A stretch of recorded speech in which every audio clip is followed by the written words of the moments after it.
Well, as Foreign Minister Penny Wong prepares to head to Washington, I'm joined by Foreign Editor for The Australian, Greg Sheridan. Greg, good evening and thanks for being with me. How would you describe the Albanese government's relationship with the Trump administration at this point, right now? Oh, James, good to be with you. Look, it's pretty frosty. You know, the Albanese government's arguments on defence spending are just ridiculous. They're utterly ludicrous. They don't make any sense to anybody. Even friends of the government like Stephen Conroy can't defend them. We spend 2%, not 2.3%. We spend 2% of GDP on defence. We spent 2% of GDP on defence when Albanese first came to office. He said to me in an interview that he would raise it beyond 2% if that was necessary. Since then, we've had report after report, government statement after government statement, that these are the most dangerous strategic circumstances we've faced since World War II. We've also embarked on the massively expensive project of acquiring nuclear submarines. Now, the dollar amount of our defence budget has gone up because of inflation, and so everything is at a record high spend in dollar terms, you know, NDIS, everything you like. But the real increase in defence spending has been extremely small, and we have not produced anything like the range of capabilities we said we would produce in the Defence Strategic Review. Every single person the Albanese government has asked to advise it on defence has told it it needs to go to 3% of GDP and beyond. And the Americans are asking all their allies to do more in their own defence. Now, it seems to me we've got a very ugly situation here. The Albanese government is saying, well, you can't get rid of us as an ally because you need our northern bases. Well, what a dismal and pathetic basis that is for an alliance. And they're also saying, you know, the Chinese have told us not to spend any more on our defence budget. They're not saying this, but this is the reality. And we're not going to spend any more on our defence budget. The Chinese ambassador had a piece in The Australian today telling Albanese not to do anything more on defence.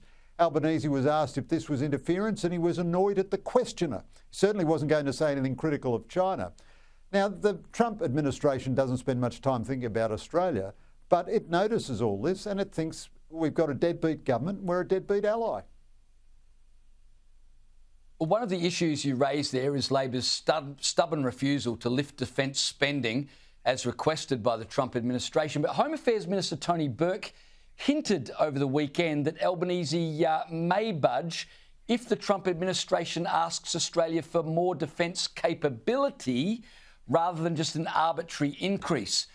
Is that something of a backflip, or is Tony Burke just playing games here? No, I don't think there was anything in Burke's interview. Look, in the end, if Trump puts the acid on Albanese, he'll have to give in and increase defence spending. It's utterly pathetic that we have to have the Americans force us to do the most elementary thing in our own interest.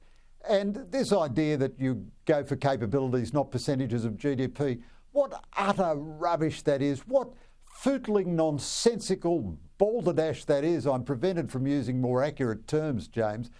Another 0.5% of GDP would be about $14 or $15 billion.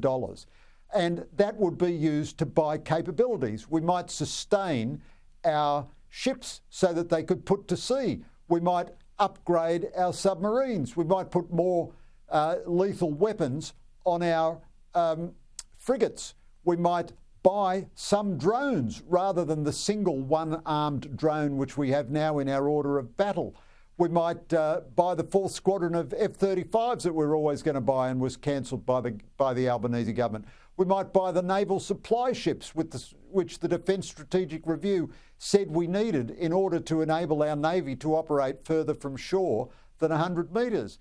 Now, all of these are capabilities. You wouldn't get them all for 0.5% of GDP. So the Albanese government to say it's interested in capabilities but not percentage of GDP, this is just baffling the people with BS, frankly, and it just shows what a profoundly unserious government this is in defence.